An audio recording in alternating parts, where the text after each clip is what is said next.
question niya for you is, can you share the extent of your role in choosing the cast members kung meron? And any particular special reason that made you excited to work with them? Especially the first-timers. Simula pa lang, actually wala pa kami buong concept. Ang request ko lang agad talaga, si Gladys at si Chong. Kasi, ito na yung, hindi pa po yung concept, pero gusto na namin, lahat kami gusto namin, hindi lang siya comedy movie. Gusto namin drama comedy. So, alam ko simula pa lang na kailangan ko ng tulong. So, hihingi ako ng tulong, depende ako sa tulong dun sa mga malalapit agad sa akin. So, si Gladys at saka si Jong yun. Kasi very close ako sa kanilang dalawa. As alam ko, ang galing-galing nila sa drama. So, hindi ako mahihiyang humingi ng saklolo at alam kong susuportahan nila ako. Yung kay Eugene, actually si Eugene ang ayoko muna siyang ka-join. Ito promise nung si Direk June kasi syempre may personal relationship siya. Si Direk June gumamit ng friendship card para kunin si Uge kasi gusto niya talaga si Uge for the role. Ako sabi ko, ayoko pa kasi meron akong dream na project na kasama si Uge. Sabi ko ayoko kasi meron akong gusto na yung dalawa kaming bida. Kaya ayoko muna kasi una, nahihiya ako kay Eugene. Sabi ko, nahihiya naman akong yung support, di ba? Gusto ko dalawa na kaming bida, yung parang... At saka sabi ko, kung makikita na kami rito, baka ma-preempt yung plano ko. Gusto ko may pasabog kami dalawa ni Oge, yung walang yaan kami dalawa sa isang pelikula, yung gano'n. So, ang generous niya. She didn't mind na, support ko si Vice, okay. Ganon, kaya ang masyadong mahal, tag dito, itong pelikulang to talaga, natatouch ako tuwing pinag-uusapan. Kasi iba siya iba yung pagmamahal nila, iba yung pagmamahal ko dito sa movie. Iba rin yung pagmamahal ko at yung pagmamahal na nakuha ko mula sa mga kasama ko. Grabe sila sa akin dito. Grabe nila akong minahal at sinuportahan. Grabe sila. Meron silang balak lahat sa akin. Parang lahat sila, pre-project nila ako. Lahat from the director to my co-stars, parang lahat sila may project sa akin. Parang pina-project nila ako. Yung gusto nila, may gusto sila sa akin na makita ng mga tao pag pinanood nila yung pelikula. And with that, Direk, ano yung gusto mong makita namin kay Vice sa pelikulang to? Siguro ang pwede kong ikwento is how I approach the entire shoot, this being our first collaboration. I already mentioned this earlier that I just really wanted to be surprised. And during our first shooting day, I remember that I think I was able to capture, it was just a 5-second close-up of Meme as Bambi. And when I caught that, I felt napaka-authentic. I suddenly felt that Bambi is alive. Nakuha talaga yung core ng character. Kasi syempre na nagsisimula, I know what's expected for me to come up with a film that's entertaining, but at the same time fresh, but at the same time, it should be a true Vice Ganda movie, but it has also had to have my own touch. But it's a lot. Parang the pressure was there, but on that first day, I let go of the pressure and I just decided to embrace the process. Kasi nakita ko yung authenticity ng character and I felt that if we could just stay true and stay grounded to this authenticity until the end of the filming process, we might be able to come up with something special. And I think that's what we were all able to achieve. A story for the family, and in terms of how the audiences are going to see Meme, I think they're going to see Meme in a new light. Familiar pa rin, ito pa rin yung Vice Ganda na minahal ninyo, pero mas marami pa kayong mamahalin sa kanya ngayon. Doon sa pinakita ng trailer kanina medyo different, naninibago kami na hindi yung from start to finish, puro pagkapatawa. Ngayon hindi, may away, may drama. So, nakakapanibago talaga. Nakakapanibago. Sa script pa lang na nabasa, nakakapanibago. Sa set, nakakapanibago. Ibang-iba. This is a brand new experience sa akin na napakaganda.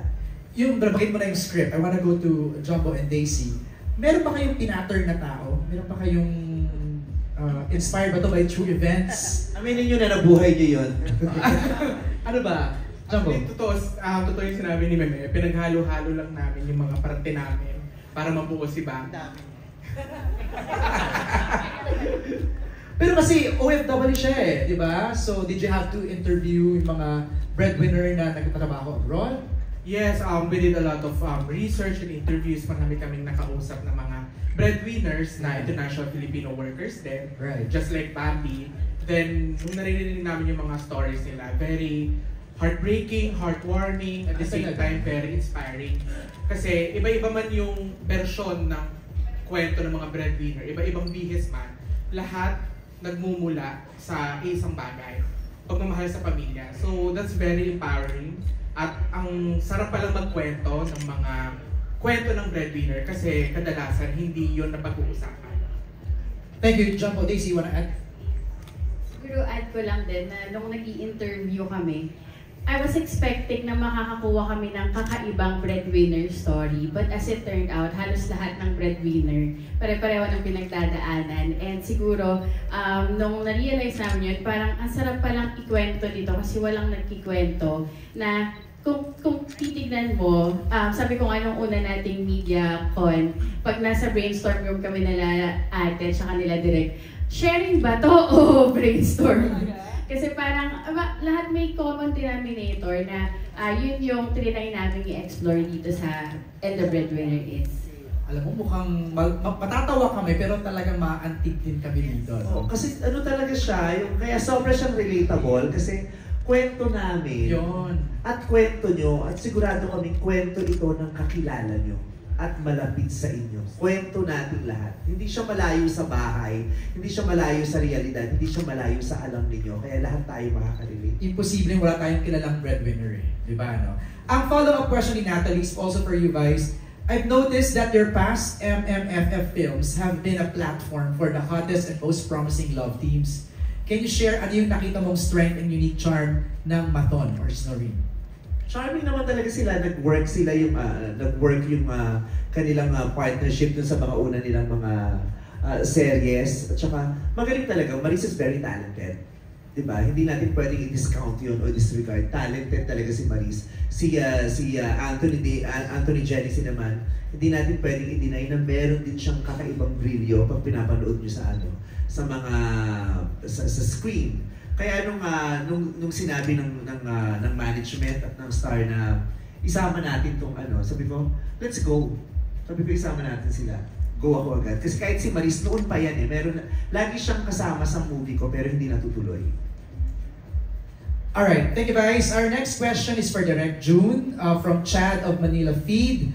Marami na kayong hit comedy movies pero Direct, how different or challenging ang gumawa ng isang vice ganda na pelikula? And why it took you so long before kayo nagkatrabaho? Before nyo gawin ang movie, ano ang request ni Vice sa'yo? So it's a three-part question, no? So yung una muna, how challenging is it? It is. It's definitely challenging because we're telling a story that is going to reflect the situation of so many Filipino families. But at the same time, we want it to be entertaining. And at the same time, siguro, more than anything, my concern was how do I help Meme embrace the character in a way that she's also going to feel very comfortable. Because she confessed this to me, and I know that from the very beginning, meron siyang hesitation, meron siyang fears that she's going to be working with this brilliant cast of dramatic actors, and she's going to be involved in a lot of intensely dramatic scenes. But believe me when I say that Meme is a brilliant actor. Hindi niya lang na-realize yun, hindi niya lang pa na-embrace yun. And kasi ang paniniwala ko, and this is something I always say in my workshops, when you witness a comedian cry, is also the time that you witness true devastation. Alam niyo, yung kapag isang komedyante ang nagpaiyak at naiyak ka doon, mawawasa ka. Parang si Tito Dolphy dati, ilan na naman yung dramatic films niya, di ba? Tatay Kong Nanay, Markova. But those are the performances that stayed with us. And si Meme possesses that same kind of power. And as Bambi, she's funny, she's delightful, she's really funny. But at the same time, she's also heartbreaking and affecting. And to be able to balance those extreme emotions, it's no joke, hindi madali yun. And I can honestly say that Vice Ganda delivered and accomplished it with absolute mastery. Pero Vice, ang tanong, were you scared to get out of your comfort zone? I wasn't scared to get out of my comfort zone. I was scared to not deliver. So okay ka? Okay akong lumabas. Ang kinakatakot ko, yung hindi ko ma-deliver, hindi ko mapanindigan. Kaya I had to make sure na ma-deliver ko to at mapanindigan. Kaya kalakip nung takot ko, kailangan kong kumilos. Kaya nag-request ako kay Direk June. Ano yung request ni Vice sa'yo? Yun ang tanong dito, before nyo gawin yung project. Nag-workshop ka. Nag-workshop What kind of workshop? One day, one-on-one workshop. Okay. Yun, kasama siya and si Tita Malu. Sabi ko, hindi ko kayang humarap dito sa mahuhusay ng mga aktor na to nang wala lang, nang yabang lang yung bit-bit ko. Hindi. I was so insecure and I thought it was okay. I acknowledged my insecurity at sabi ko, I needed to do something kasi alam ko namang merong lacking sa akin eh. Diba? Kaya ko na magpataway, gamay na gamay ko na yun eh. Diba? Kaya kong mag-adlib, kaya kong sumama sa pag nagbe-brainstorm sila at meron ako maibibigay. Pero yung drama, this is something new, kaya kailangan simulan ko siyang maunawaan, kailangan meron akong matutunan, kailangan meron akong maihanda sa sarili ko, sa katawan ko, sa utak ko, para pag dumating ako doon, hindi puro yabang lang yung bit-bit ko.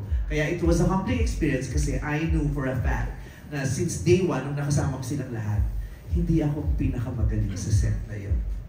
At kaya kailangan kong atupagin yung matulungan ko yung sarili ko para at least makasabay man lang sa husay nilang lahat. Tita Malu, baka pwede ka mag-share? Alam mo yun, parang paghuhubad ng kaluluwa. So, maganda yun. Unang-una, ang kinatuwa ko talaga, alam mo yung pagiging makatotohanan. Yung pag-amin sa ano ang meron ka ngayon, anong strength mo, anong weaknesses mo, ano ang gusto mong gawin. So it was a choice. It was a decision. And thank God that I am instrumental, no, sa kanyang pag-explore, sa kanyang discovery. At yun, ramdam ko talaga yung kailangan kasi yung kaibuturan, yung honesty, kasi lahat naman dyan kailangan manggaling sa isang katotohanan. Lumabas yun. So, doon talaga nabuksan siya kung madali yung comfort zone. Then it became uncomfortable kasi may uncomfortable moments sa workshop. Pero na-transcend, nalampasan at nakikita natin at sa tulong din syempre, andun din si Direk, yung yung path na nagabayan ng mahusay, ng malinaw, mahusay at buong damdamin at totoo. At alam ko, nagtagumpay talaga sila. At makikita nyo yan. Pagdating ng Pasko, yung revelasyon na yan. Nice. Sa bagong Vice Ganda. Kaya ang sarap din na, ang swerte ko kasi, bago pa gawin yung pelikula, nandun na si Direk at saka si Tita Malu to equip me bago ako magsimula. At sobrang laking biyaya na hindi lang ko siya kasama bago gawin, kasama ko siya habang ginagawa kasi nasa cast siya. So nandun siya to guide me all the way para abangan yung mata ko, abangan yung kinikilos ko, abangan. So nandun siya, kaya napakaswerte ko. At ang swerte ko rin na siya yung tumulong sa akin, siya yung nag-workshop sa akin. Ang swerte ko sa kanilang dalawa. It was very hard at that time. It was very hard. Yeah. Tapos na, okay na, nagawa na. Nagawa naman. So, Kasi nagsashare lang, kasi nung sinabi niya yung paghuhubad ng kaluluwa, parang, nung nag-workshop ako sa kanya, that was the time I was about to restart my therapy. Yun yung time na magsisimula ulit akong mag-therapy. So nung win-workshop niya ako, durog ako nung mga panahon na yun. Durog ako pero hindi ko siya na-address. Durog ako pero hindi ko siya nakikita kung gaano siya kadurog. Natulungan nila ako dun sa workshop. kasi nailabas ko yung mga nasa sa loob ko na nandito lang, hindi ko napapakawalan kasi hindi ko alam kung paano. So natulungan din nila ako, natulungan nila ako. Kaya mahal ko to kasi lahat sila, kasi hindi ko lang sila nakasama sa professional. Personal talaga yung nangyari sa amin dito sa And the Breadwinner Is. Kahit yung shooting namin, yung paggawa ko ng pelikula, naging bahagi siya ng therapy ko. Kaya maraming salamat. Ganda. Natapos ko yung pelikula na napakaganda. I thought we were very successful doing the movie.